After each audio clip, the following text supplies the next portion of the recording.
And it exactly is the right. most thrilling but terrifying thing you will ever find, because that is the opportunity spot. But at the same time, it just laughs at you. It doesn't care what you've done, the blank page, because it will look at you and say, no matter how great you are from the previous day, there's still the blank page. And it is only by learning to confront the blank page, that you can truly attain mastery over anything in life. Hey, what's up, everybody? Today's guest is the Jason Alan Bohrer, award-winning deal maker and off-market M&A authority with over $22 billion in funding support. He's the creator of the Mastery Framework, a 6-pillar exit formula that helps 8- and 9-figure founders exit with certainty and walk away wealthy. Jason's not just about selling businesses. He is about transforming the founders. Welcome, Jason. Man, it is good to be here. And that is such a nice change of pace from the intro everyone else uses, which is simply everyone's favorite Ryan Reynolds lookalike. So it's a refreshing change of pace for me. I love it. Yeah. And I can definitely see where that comes from. Okay. So when we first connected, you mentioned that keeping yourself in peak condition is what allows everything else in your life to perform at peak condition. What does it mean to you to be at peak condition? Yeah, well, peak condition isn't just physical, it's structural. So just like a business or an owner that I'm working with, a person operates at their best when they're built to perform. So for me, peak condition means having the clarity, the capacity, and the conviction to make the next move without hesitation. And that's the first pillar of my mastery framework, move.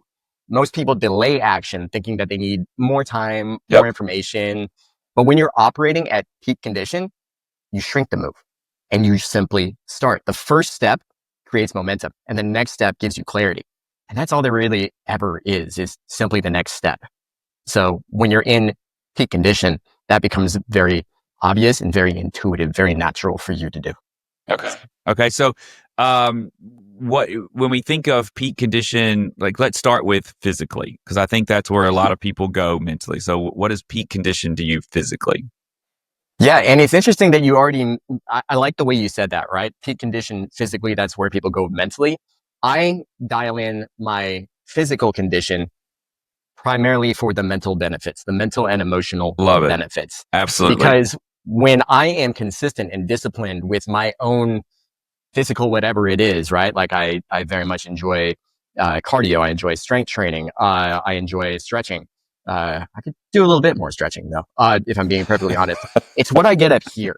It's not for the aesthetic outcome. I've learned that. And we were talking a bit just before we started recording about the nutritional journey. I've learned my little brother asks me all the time, like, how do I get a 6-pack? I keep telling him abs are made in the kitchen. It has very little to do with your actual, the physical output, right? That's the shift for me that really changed things. I learned that I do the physical things to keep all this clear and straight and, operating with clarity and just balance, it just, sorts all that stuff out. These days I have a lot of really good clarity. Like if I get stuck, I'll go do some strength training and like, oh, there's the thing I was looking for. That's what I was trying to say. It's really lovely. Yeah. For me, working out, there are moments throughout my day that I have moments of clarity, right? And it's like when I'm in the shower, when I'm going through my brief meditation, when I'm going through I go through the Calm app and I start paying attention to the Calm app and start going through my own, organizing my own thoughts. And then when I'm doing my workouts, similar way. So I'm guessing here that you have, a morning routine that helps you get off to a good start. What does that morning routine look like? Yeah, especially with 2 children who are 3 and a year and a half. Good for you. I mean, I'm a week away from school starting, and so in a week, like my whole life gets a whole lot easier. In a week, your life does not get easier. You're going to still have a 3-year-old and a 1.5-year-old. Yeah, but that's the lesson, right? If you can't be happy where you are, if you can't be regulated where you are, you'll never be regulated. So might as well take this as the quantum growth opportunity it is, having 2 kids at that age. So on that note, I structure my mornings like I structure my exits, with intention, movement, silence, clarity. It's cold water, Reiki, then strength or cardio. I ground myself in discipline first, because if I wait for motivation, I'm already behind. And that's the third pillar of my mastery framework. It's structure, because structure creates space. The same way I architect a business to attract a premium buyer, I architect my day to attract a premium outcome. Okay. So, um, I'm assuming if I want, going with your plan instead of structure, you have structure, but I can't replace that with like luck. Is that what you're telling me, that I need structure, not luck? I need, how about willpower? Can I just will someone to buy my business, or do I actually need structure to plan this out? You're going to want to create your own luck, and that comes with structure. It's sort of the foundation by which you architect your outcome. So between movement to action to structure, these are all critical foundational pieces. That's why it's 6 pillars in total, because if you follow these 6 pillars, the outcome becomes predetermined. You Yep. don't have to concern yourself with it. And that's actually a very important point that we get to in pillar 2, act. It's decide, detach, do. And you learn, because I give you the skills, because I've had to learn them myself going through all that I've been through, personal transformation time and time again, to simply decide on the outcome, detach from it, and do. You take action without regard for the outcome, and that liberates you. And the crazy thing is it gets you closer to your goals. Yeah. And So it's really amazing to watch. you have this structure for selling businesses. I do. Yeah. Everything that you said so far is you can apply this methodology, apply this structure to at least fitness. I don't want to say it's every aspect of your life, but you can also apply it to whatever fitness goal someone has. It sounds like. Yeah, absolutely. It applies. That's the wonderful thing I found about it. It applies to a great many things. I use the Okay. aperture of selling your business, of structuring yourself for a premium exit, because it is extremely effective. But I've also been able to use that to, teach my kid to ride a bike. I I have found it that these 6 pillars are so fundamental, so foundational, that you can take this framework and apply it to most things in your life. And personal physical condition, your personal wellness, it absolutely applies in that regard. Um, if you start out with, movements, getting out of your own way, move into action, the difference being, you know, the difference between movement and action is intention, right? Okay. So Yeah. if you start Exactly. simply getting out of your way, you're going to create momentum. I've got a framework called the clarity curve that shows you how movement provides you clarity, and that builds momentum for you. And then with that awareness, you can create action.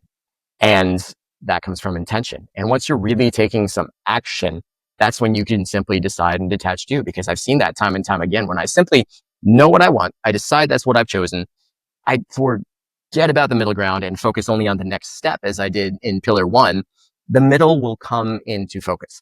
And that is something I've learned time and time again through my own personal journey, through just testing it, through leaps of faith. But it's how I've learned to at least get started, so I could move towards something like structure, moving into structure, uh, because foundation determines freedom, and then freedom follows form. So you need that.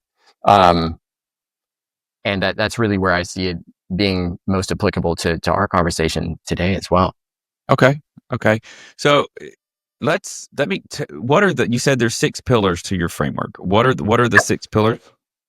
Yeah. So we start with move, we move to act, we find structure, and then we move to time. Because with the right structure, you can collapse the time from where you are to your goals. And I've done that to the point where I can pragmatically teach you how to collapse time between where you are and your goals. And this is what I do with my clients all the time. You want to be here, but you're here today. I can show you that with the right structure, which is lacking, you can collapse those timelines. So It's you're coaching them through this process. I act as a partner. Okay. I'm that guide who's seen the other side, Okay. and that is important, because the primary problem we see today is fear of regret.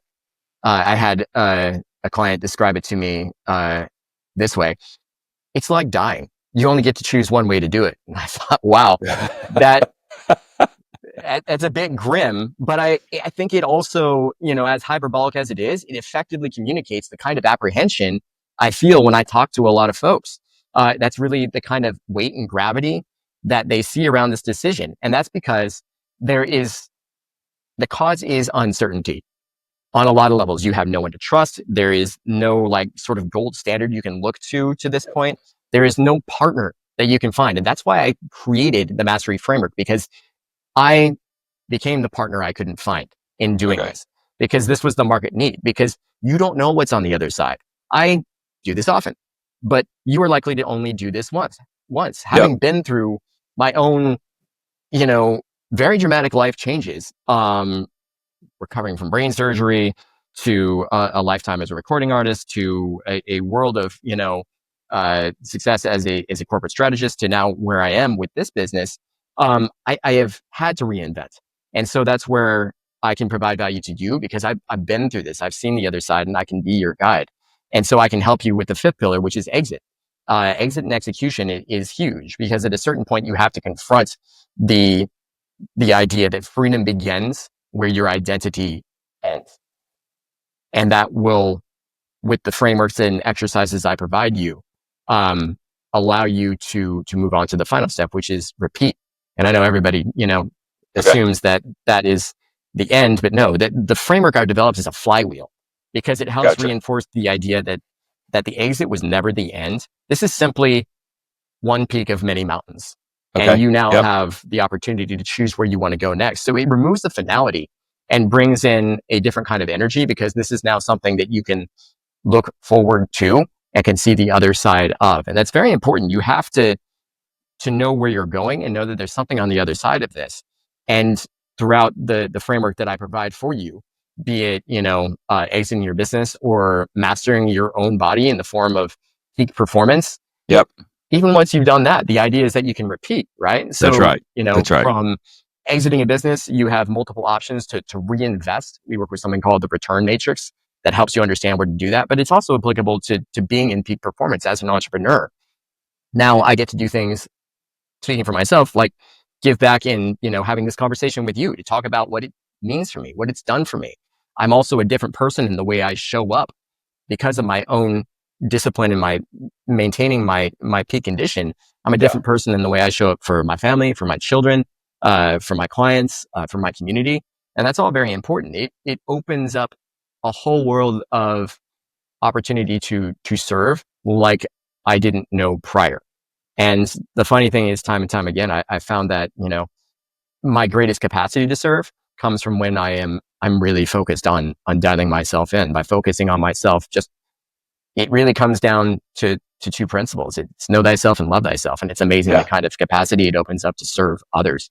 That's sort of where we're at across the 6 pillars, and a lot about why I built it especially for this audience, but also where it applies in other endeavors that you really want to tackle. Yeah. Awesome. Well, let's switch gears just a little bit. Before we got on, you were telling me about you have kind of gone through your journey on the nutrition side, and you've really dialed that in. So can you tell me about a little bit how your nutrition looks right now, and then kind of how you got there? Yeah, it's simpler than it ever has been, and that makes it more sustainable for me. Absolutely. Yeah. As I told you, it started off with this goal. My wife and I were going to the Maldives. I think it was like probably 185 pounds at the time. Being a travel influencer on Instagram was still a top priority for us. And I thought, well, shoot, if we're going to be taking pictures of us in these beautiful locations, I might want to dial in how I look in the context of these beautiful locations, so we don't just have to Photoshop me out. Sure. And it was that very surface level thing of like, oh, I want to look sexy. I want to look snatched, right? Yeah. And so we hired a nutritionist, because I'm a big believer in hiring the right coach for the right situation. A friend of mine referred me. Perfect. And it was the most wonderful journey, because what I learned along the way is that, like in most things in life, it's who you become on that journey more than it is where you initially thought you were going to go. So while I came in to be, snatch, 6-pack, all that stuff, I got all that. But along the way, I understood how to change my relationship with food. I had tried things like being full-blown vegan, and such respect to anyone who can sustain and maintain that approach. My body did not react to it well at all. I was not fun to be around. I was very high stress, very just like grippy. Yep. Yep. But we tried the other stuff too, like keto and paleo, just to see if it was a fit. And it wasn't. And we started working with a nutritionist to really just understand more of the fundamental building blocks of food, Okay. how to work with it, and what it can do for you. So along with this peak physical condition, I found a changed relationship with food. But I think what was most profound for me is the way I felt any given day. It was the mental and emotional clarity that came with having the right diet, the right macros dialed in, the right amount of intake for me. Because it fundamentally changed, who I was and how I would feel at any given moment. And life always becomes better when you focus on expanding your own self-awareness. That's all there ever is, right? Just more you at the end of the day. And this was a profound way to understand. More you at the end of the day. Yep. Yeah, I mean, that's all you're ever going to find is more you. Reality is all in your head, right? So this was a profound way to experience that because it has such a direct impact on, just the way you can operate at a physiological level, the whole cosmic energy level we can get into on another time. But I found for that particular component of energy and clarity and focus, it really changed my life in a whole lot of wonderful ways to really understand my macros. And now I have this kind of awareness of my body that number on the scale doesn't frighten me like it used to, right? Like I can look at it and realize it is a single metric of my, total system, right? Yep. That's exactly how do right. I think I look? How do I feel? That is How do you feel? Probably the prime metric that I look towards any given day, right? And I know that if it's consistent, right? Because I've got that kind of awareness of what I need to do with my nutrition to make sure that I am dialing in all the numbers, including that one on the scale. I know on a cheat day afterwards, I'm going to be 137, but I also know I'm going to be back to my goal weight of like 133 within a few days. Okay. And I've also found that because I have let go of the kind of stress that comes with those metrics, because I am so dialed into my nutrition that I am able to just go through any given day feeling really good about what I've done, man, my happiness factor is through the roof. And I've noticed that usually that, 137 to 133 slide happens quicker these days because I'm just in a better place. Like, I'm taking care of myself. Eating good food makes you feel good.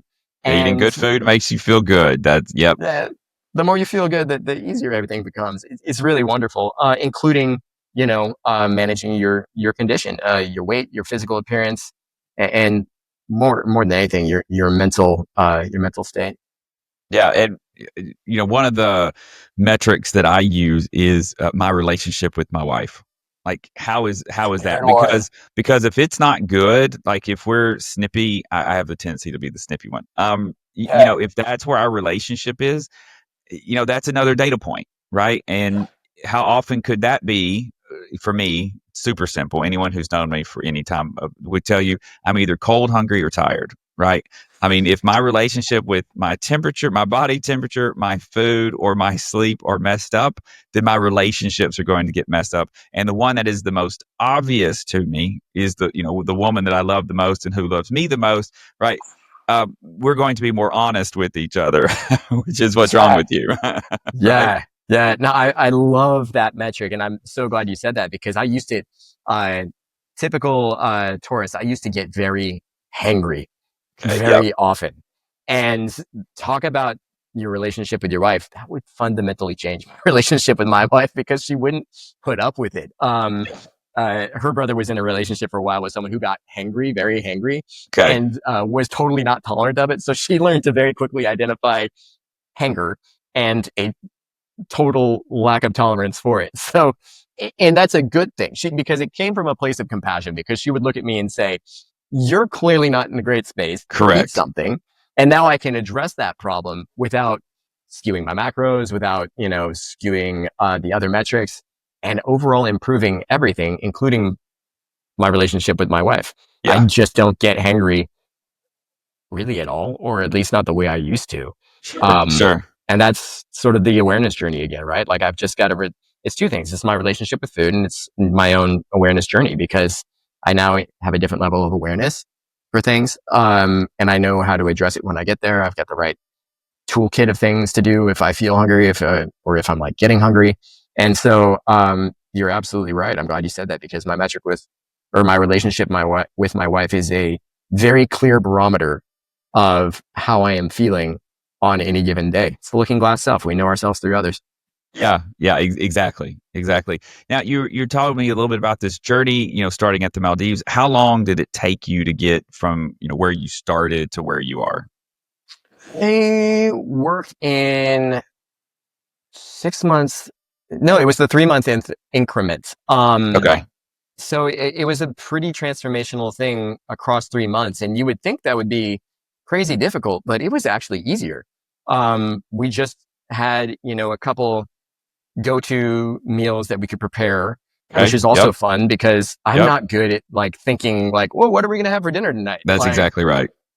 please, like, my mom is great. She's got a list on her counter and she just tells her husband, pick one of these 10 things. That's what's for Okay, dinner. But for me, I'm not that dynamic. So I needed something simpler. And especially when you're starting on this new journey, it's like, that's a lot of the first pillar, right? It's about, I think I need more information. I need all these meals that are macro friendly. correct. No, you Yeah, just need one. you need the one. And, and now do one 3 times a day. Yep, And now do it again tomorrow. And you start with that first step. That's, you shrink the move. And then it starts to really, become very natural for you and very easy. So across that 3 months, we really dialed in a lot of very dramatic work. And it's something that, you know what, became so fanatical about the way I was feeling okay, that I really, you know, it's like I say in pillar 4, time. I became fanatical about the process, not the outcome. And yeah, that more than perfect. anything is what Yeah, made it sustainable for me. Because if I was just there for the number on the scale, wouldn't be enough. If I was just there for how I look in a picture, and I don't know if you've ever taken the same picture in the same place at the same time of day and seen how wildly different it is, that's not enough. You have to be fanatical about the process, not the outcome, because unless you are in love with that process, you are not going to stay. Unless that process makes you feel good and lights you up inside, it yep. will not be enough to even have those six pack. It's just not going to keep you there. And so that's really what I leaned into. And now that trip to Maldives, man, that was a while ago. I want to say, I have to look at my photo album for dates these days. But anyway, it was literally years ago. And, Okay, it's something that we have sustained. We went back for a couple of engagements with our nutritionist before, and it was mainly to understand, okay, how do we get back? Like we go on a trip like that. And, it's funny though, because as I'm talking about it now, it was mainly a fear. It's testament to the 12 months transformation I've been across in recently has been pretty profound. But I'm thinking back to like the person I was. okay. I was afraid that I couldn't do it on my own. So we went back to a nutritionist who basically said, "You can do this. Here's the same thing I just showed you. Let's do this again." Yep. And if you want to get back to where you were, but that was important, right? Because that was such a good confirmation that I got this. I had what I needed. I have the tools now to do this. And that's what they keep telling me. I mean, it's almost laughable. They come back and they're like, sure, we'll take your money, but it's the same thing, right? And so finally we just said, you know what? I think we have learned what we need to learn from you Yeah. guys. And they were super supportive. They're like, yeah, I mean, we don't want to see you forever. Our hope is that Yeah, you and I want to figured it highlight out. Yeah. this, right? I want to highlight this. If anyone listening to this is seeking nutrition advice and you're working with someone whose plan is to coach you every week or every month for the rest of your life, you need to find someone else. Nutrition is not complicated. The whole goal of a nutrition coach should be to get you off of the nutrition coach, right? To get you off on your own where you can live a sustainable, happy, healthy life without needing someone else to handhold the rest of the way. Yeah. And that's so important because again, it comes back to who you become along the way. It's pillar 5, it's exit. Freedom begins where your identity ends. I hadn't conceived myself of someone who could understand and do this on their own, but it's so important to lean into the becoming when you're involved in anything and start to understand the identity gap, right? Identity, blank page, identity. I've got a wonderful story about my grandfather and the blank page I'll share with you another time, but essentially, my grandfather was Chuck Jones, the animator. And I'll never forget the night that he won his Lifetime Achievement Award because we went to dinner next day at his favorite local restaurant, the Five Crowns, and he brought Oscar with him.